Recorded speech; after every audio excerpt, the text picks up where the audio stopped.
This video will provide an overview of how to care for small wounds. It will cover how to assess, explore, clean and close a small wound. The need for tetanus and antibiotic prophylaxis will also be considered.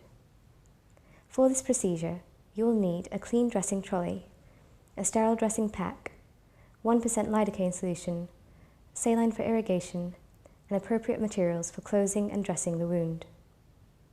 A wound is a break in the epidermis or dermis. There are many types of wound. Common examples include incisions, which are caused by sharp objects, lacerations caused by blunt force, abrasions caused by superficial damage to the epidermis only, and puncture wounds where the depth of the wound exceeds the length or width. Although the wound may appear to be minor, the consequences can be serious if not treated promptly and properly.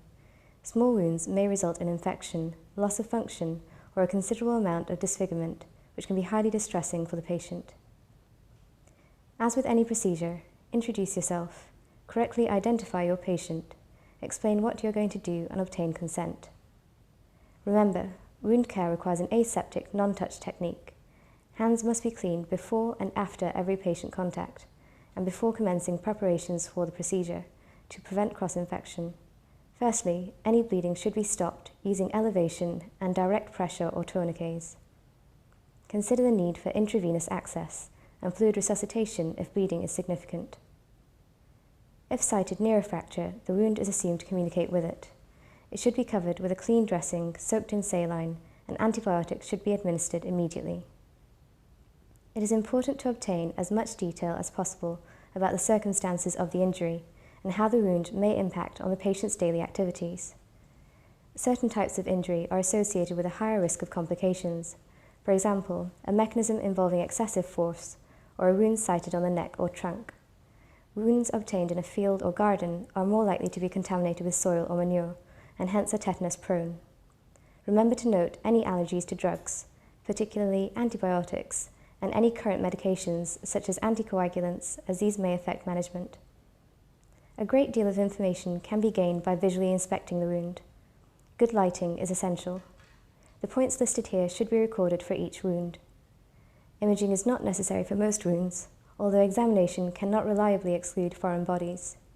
Ultrasound or X-rays may be considered.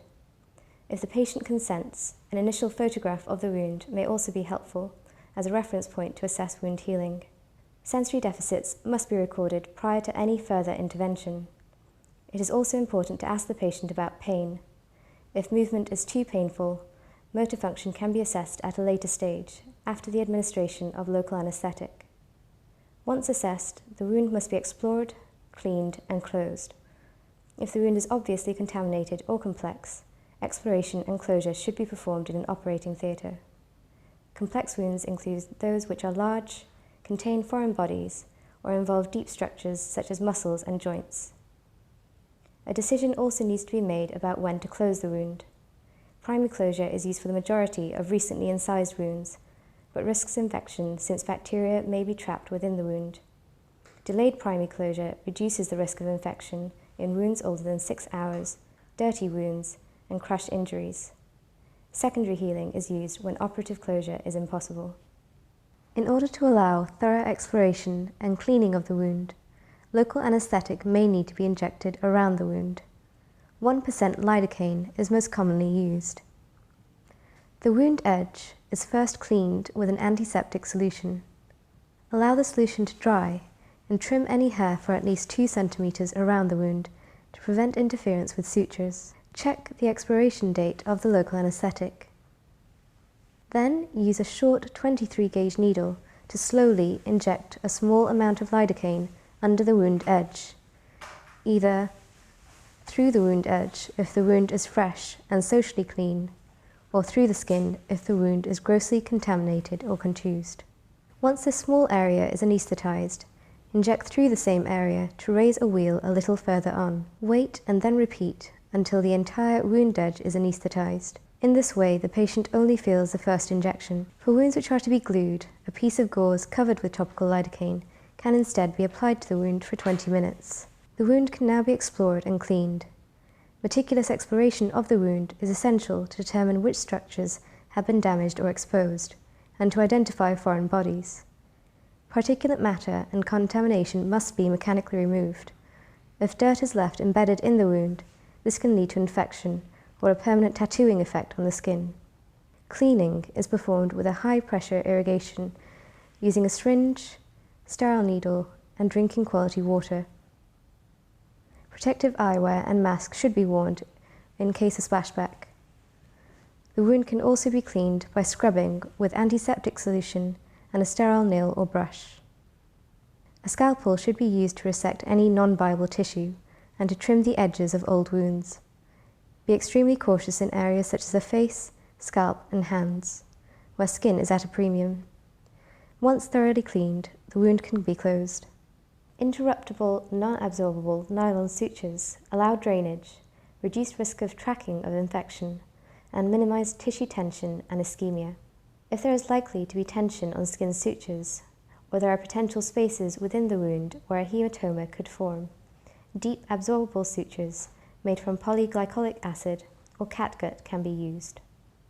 Alternative closure methods include tissue glue or adhesive steri-strips. The glue is applied to the carefully opposed skin surfaces rather than the open wound. These methods are effective for simple wounds as long as good apposition of wound edges is achieved. Skin staples provide a fast method of closing linear wounds that do not need a perfect cosmetic result, for example, scalp or limb wounds. If the wound is dry, a clear vapor-permeable dressing allows inspection. If there is exudate, an absorbent yet non-adherent dressing should be used. Some wounds, for example those on the face, may not require dressing. When closing defects in the skin, excessive tension should be avoided at all costs. If there is extensive skin loss or any skin loss on the face or hand, senior advice should be sought. Removal time for non-absorbable sutures varies with the site. Shorter duration reduces scarring, whilst longer duration allows wound strengthening. The removal time is usually 7 days for most parts of the body. Exceptions include facial sutures, where 4 to 5 days is usually ideal, and sutures over extensor surfaces of joints or the lower limbs, which can be left for up to 14 days. Antibiotics are indicated in wounds at high risk of infection or with established infection. The most common wound contaminants are bacteria from the skin, such as Staphylococcus and Streptococcus. Bite wounds, however, involve a wider range of organisms, so broad-spectrum antibiotics should be prescribed according to local antimicrobial guidelines. Wounds that are dirty or complex are prone to tetanus. If the patient has had a complete 5-dose course of tetanus immunization, further intervention is not necessary unless the wound is heavily contaminated with soil, in which case tetanus immunoglobulin is given.